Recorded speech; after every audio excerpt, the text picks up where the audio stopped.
A few charities battle to protect them. One is run by Ramches Makeka. Are you Ramches? Yes. Hello, pleased to meet you. Ramches told me local recruiters often promise people jobs that don't exist. The recruiters then charge exorbitant fees for accommodation until a job does materialise.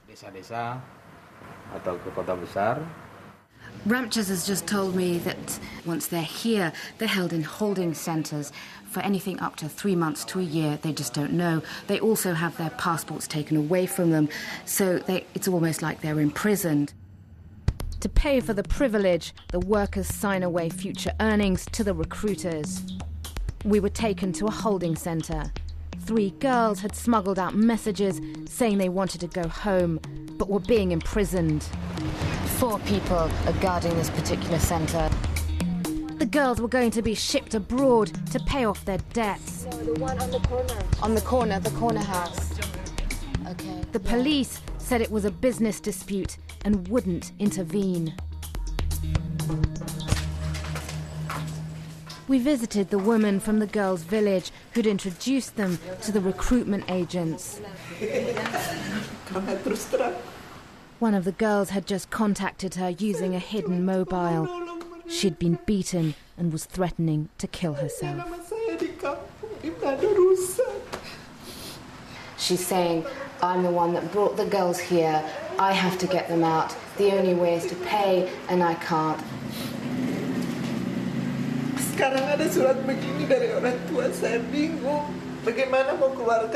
And it wasn't only the girls she was feeling sorry for. She hadn't yet received her commission for introducing them. Margarita was getting $100 commission per girl, and she recruited 8 girls, so that's $800 in one go. For many Indonesians, that's a year's salary. I wanted to see the inside of a holding centre for myself. I'd learned an official from the Ministry of Manpower was inspecting centres on a neighbouring island. The government official has agreed to take us into a holding centre. The only reason we're going to be allowed to film there, if we're allowed to film there, is because we're with her, fingers crossed. These premises should be licensed. Many don't bother. Is this a legal or is it an illegal holding centre? Illegal. Illegal, right. Just seen 3 guys who are staying here, migrant workers. Selamat. Selamat. Selamat. Where are they hoping to work? Rencananya Mas mau kerja di negara mana? Malaysia. What do you want to do there? Di Malaysia mau kerja sebagai apa, Pak? Mama bukan orang Tanjung Balai. Nggak usah dilihat, Pak Man ngelihat saya. Right. Now they're starting to talk to me. I think it's because the manager is over there, so they're talking quietly. They're saying that they're looking for work. They're hoping to go to Malaysia to work as construction workers. They've been here 3 months. They don't know how long they're going to have to wait here. They're waiting for work permits. Okay. Are you allowed out of this holding centre? Have you got complete freedom? Ya, enggak lah. Enggak terlalu. When I asked him, do you feel free? He said, no, I don't feel free. Migrants must be over 25 to work in Malaysia, but the official explained that requirements like this are easily bypassed. Now this is Andre's passport. It says here he's born in Tanjung Balai, but my translator just told me that he's got a Javanese accent. When we asked him, he did admit he's from Java. This is a real passport, but simply somebody has falsified the information on it. Can you tell me why illegal holding centres are not closed down?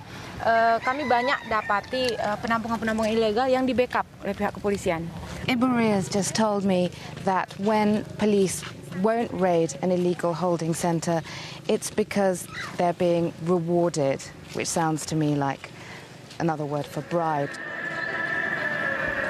Some girls never make it from the holding centres to Malaysia. Batam has a booming sex trade. It caters for tourists from Malaysia, Singapore and Indonesia itself. Young girls who arrive hoping for jobs in Malaysia are often forced into prostitution by sex traffickers posing as recruitment agents. There are 19,000 sex workers on Batam, nearly half are under 18. In the trade in humans, at every turn, there's someone waiting to pounce and make money. I'm with two health workers who visit brothels on Batam. They've agreed to give me a tour of places they know women have been trafficked. They don't want to be identified because obviously they work in these places and traffickers and the prostitutes know them. They took me to a brothel which masquerades as a karaoke bar. They know some 14 and 15-year-old girls there who arrived in Batam hoping to become waitresses in Malaysia. Now they live as prisoners inside the brothel. Escape is impossible. If they misbehave, they're slapped by the owners. If they're caught trying to escape, they're punished by being put in solitary confinement, which is in a tiny room for a week.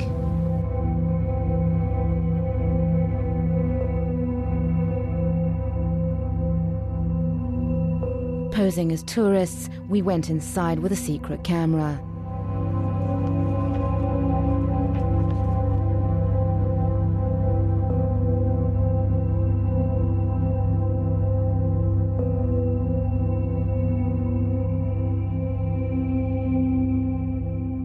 Stumbled in on a karaoke bar that's got something called an aquarium. It's literally a fish tank where the men look through this pane of glass, and behind the fish tank are rows and rows of girls just waiting there. They're horribly underage.